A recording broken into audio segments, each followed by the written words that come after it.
नामावर तू ही बता, नामावर तू ही बता, तूने तो देखे होंगे वो खत जिनके जवाब आते होंगे। ऐसे ही था, है ना? नामावर तू ही बता, कैसे होते होंगे वो खत जिनके जवाब आते होंगे।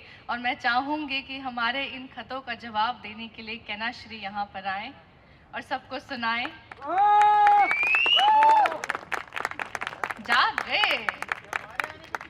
हाँ, ये लड़की की जात है, वो लड़कों की जात है। नहीं साहब, दोबारा आइए, जाग गए हैं। छोटी थी तो फिर हमारी टेक्स्ट बुक में एक कविता हुआ करती थी, दिया जलाना ज़रूरी है। अब हुआ क्या कि उस समय तो समझ में नहीं आया, पढ़ाई करने को पढ़ाई कर ली और वो कविता ज़बान तक रह गई। फिर जैसे जैसे बड़ी हुई, एक महारत्न कंपनी में काम करने का मौका मिला।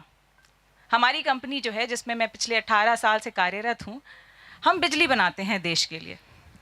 और तब जाके समझ में आया कि दिया जलाना क्यों ज़रूरी है। जब होली, दिवाली, दशहरा, ईद सब मन रहा होता है, हम और हमारे लोग फैक्ट्रीज में जाके काम करते हैं और तब समझ में आता है कि देश के लिए दिया जलाना क्यों ज़रूरी है। आज वो कविता, आज वो व्यक्तित्व अंदर है, बैठा हुआ है और हिम्मत देता है हर कदम पे। तो उस व्यक्तित्व को, अटल जी को बहुत बहुत नमन। और इसके साथ ही शुरुआत करती हूँ। मोहब्बतों का शहर है तो मोहब्बत की बात सबसे पहले होगी। और ये वो वाली मोहब्बत जो लोग कहते हैं ना, आजकल के नए बच्चे, ब्रेकअप हो जाता है, टिंडर लव है, लेफ्ट राइट स्वाइप होके ख़त्म हो जाता है। तो उनके लिए बस 4 लाइनें हैं।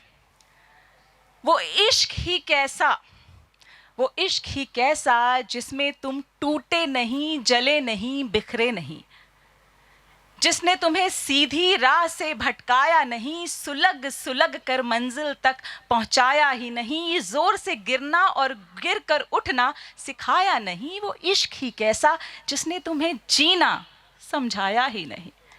तो अगर इश्क में टूटे हो, गिरे हो, संभले हो तो सही जा रहे हो। और क्योंकि मैं एक स्त्री हूँ तो स्त्री विमर्श मेरा सबसे प्रिय विषय है। और यहाँ पर तमाम जो औरतें हैं उनकी ज़बानी बन करके कुछ लाइनें आपके समक्ष। बचपन से ना हमारी कंडीशनिंग ऐसे कर दी जाती। कितनी स्त्रियां हैं यहाँ पर, ज़रा हाथ उठाएं जल्दी से एकदम। यहाँ बैक स्टेज 3 शायरा हैं, आपको भी और आपको भी। बचपन से हमारी कंडीशनिंग ऐसी कर दी जाती है ना कि हम ना नहीं बोल पाते। बोल पाते हैं क्या? मुश्किल होती है, पर मैंने सीख लिया। तो मैंने बड़ी देर से ना बोलना सीख लिया। मैंने बड़ी देर से ही सही ना बोलना सीख लिया, पर सीख ही लिया। आंखों में आंखें डालकर, दृढ़ता से, निडरता से, आस से, विश्वास से ये कहना कि समाज के दबाव में अब नहीं पड़ूंगी, फजूल के इल्जामात से अब नहीं डरूंगी, चुपचाप अपमान नहीं सहूंगी, केवल दूसरों को खुश करने के लिए काम अब नहीं करूंगी।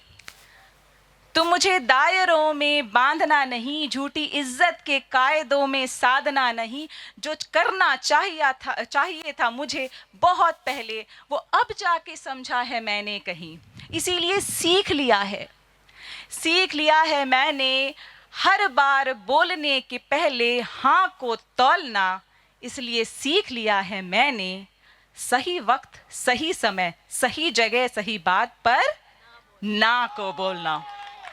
और ये औरतों की ही बात नहीं, अगर आपने ज़िंदगी में ना बोलना सीख लिया ना तो आधी नैया तो वैसे ही पार कर लिया। और मुझे पता है आप सब इकबाल साहब को सुनने के लिए बेकरार है, तो मैं आपका बिल्कुल ज़्यादा समय नहीं लूँगी।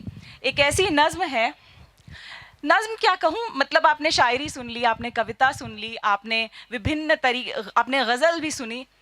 एक नई विधा है जो आजकल चल रही है, जिसे हम कहते हैं स्पोकन वर्ड पोइट्री। कितने लोग जानते हैं स्पोकन वर्ड के बारे में? स्पोकन वर्ड पोइट्री में बहुत सारे शब्द होते हैं। तो आपकी अगर इजाज़त हो, मंच की इजाज़त हो, सबसे पहले तो बहुत बहुत शुक्रिया इस मंच का, अभिषेक आपका, लवली आपका, कि आपने हम सबको ये मौका दिया, इकट्ठा करके लाए। और हम सब बहुत छोटी कम्युनिटी हैं, आप वहाँ जो बैठे हैं, हम जो यहाँ हैं, बहुत छोटी हम कम्युनिटी हैं जो कविताओं से प्यार करते हैं, इन विधाओं से अभी भी मोहब्बत करते हैं, और इन विधाओं से इतनी मोहब्बत करते हैं कि इस कड़ाके की सर्दी में भी यहाँ बैठकर एक दूसरे को सुन रहे हैं, एक दूसरे को हिम्मत दे रहे हैं। तो उसको सलाम। और इसके साथ ही ये जो कविता है, इसका उन्वान है वो 4 लोग, स्पोकन वर्ड पोइट्री है। अगर आप तक पहुँचे तो आपको क्या करना है? बिल्कुल, और पहुँचेगी, पहुँचेगी, ये मेरा वादा है, क्योंकि उन सब 4 लोगों जिनका जिक्र होने वाला है उनको आप जानते हैं। जब से होश संभाला है जानती हूँ उन्हें, जब से होश संभाला है जानती हूँ उन्हें, मिली हूँ पर मिली नहीं, देखा है पर देखा नहीं, पड़ोस में है पर पड़ोसी नहीं, दोस्त तो हैं पर दोस्ती नहीं, फिर भी बगल से मुझे जब वो ताड़ते हुए गुजरते हैं, ऐसा लगता है पहचानती हूँ उन्हें। फिक्रदार है मेरे, मुझे अपना मानते हैं, मेरे दुख को मेरी खुशी को मुझसे भी ज्यादा वो जानते हैं। मेरे माँ बाबा क्या खाक समझेंगे मेरे मन का रोग, मेरे हर निर्णय पर अपना निर्णय देते हैं वो 4 लोग। यहाँ बहुत बड़े एक्टर, सिंगर, डांसर सब बैठे हुए हैं। तो करियर क्या चुना बेटा तुमने? एक्टिंग? वो तो नौटंकी है आदि, वो तो नौटंकी है। राइटिंग? लवली, अमा हर कोई गुलजार थोड़े ही ना बनता है। सलोन? लो भाई बेटी नाई बनेगी आपकी। मॉडलिंग? ऐश्वर्या समझ रखा है खुद को, सूरत भी तो होनी चाहिए। तो जो करो जैसे करो ये याद रखना कि 4 लोग क्या कहेंगे।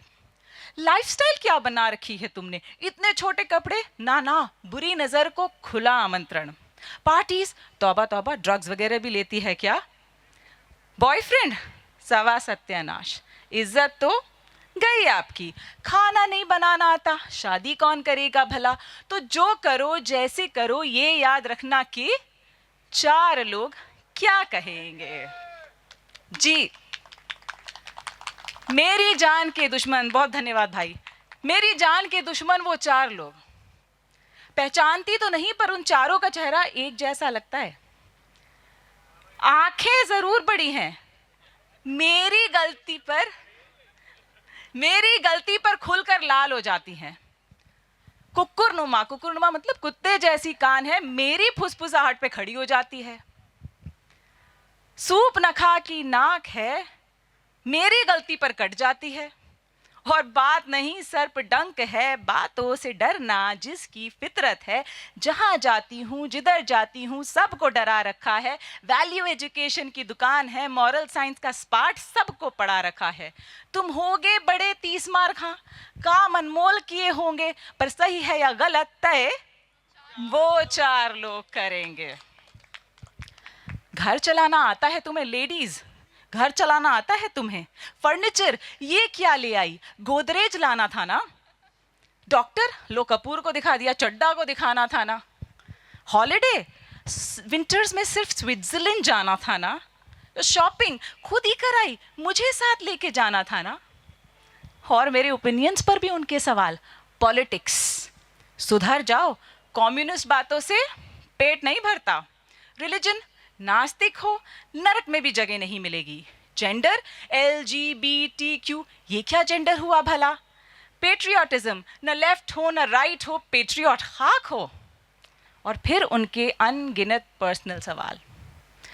इतनी बड़ी हो गई, शादी कब करोगी? शादी हो गई, एक बच्चा कब करोगी? एक हो गया, दूसरा कब करोगी? 2 बेटियां हो गई, एक बेटा कब करोगी?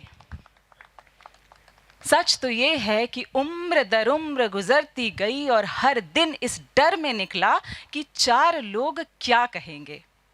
पर ना वो 4 कभी खुश हुए, ना हुआ उनके 4 सवालों का अंत।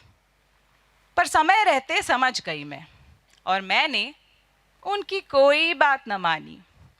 उनके किसी सवाल का जवाब ना दिया, बस वो किया जो ठीक था, वो किया जो छोटा था, वो किया जो जैसा था, मेरा था। नाराज है मुझसे वो 4, अब मेरे घर नहीं आते, मेरा दरवाजा नहीं खटखटाते, बात बात में अपने ओपिनियंस नहीं भिजवाते। मुझसे ज्यादा तकलीफ हो तो मुझे ना समझ, अहंकारी, एंटी सोशल बुलाते हैं।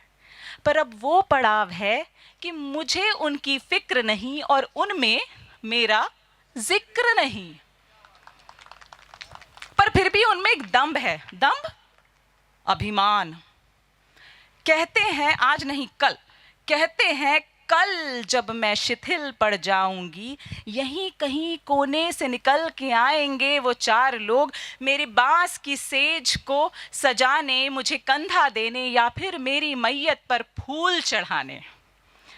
पर उन 4 कमजोर कंधों के ऊपर तटस्थ बैठकर अपने जीवन की अकेली रचना कर बन अपनी कहानी स्वयं लिख जाऊंगी।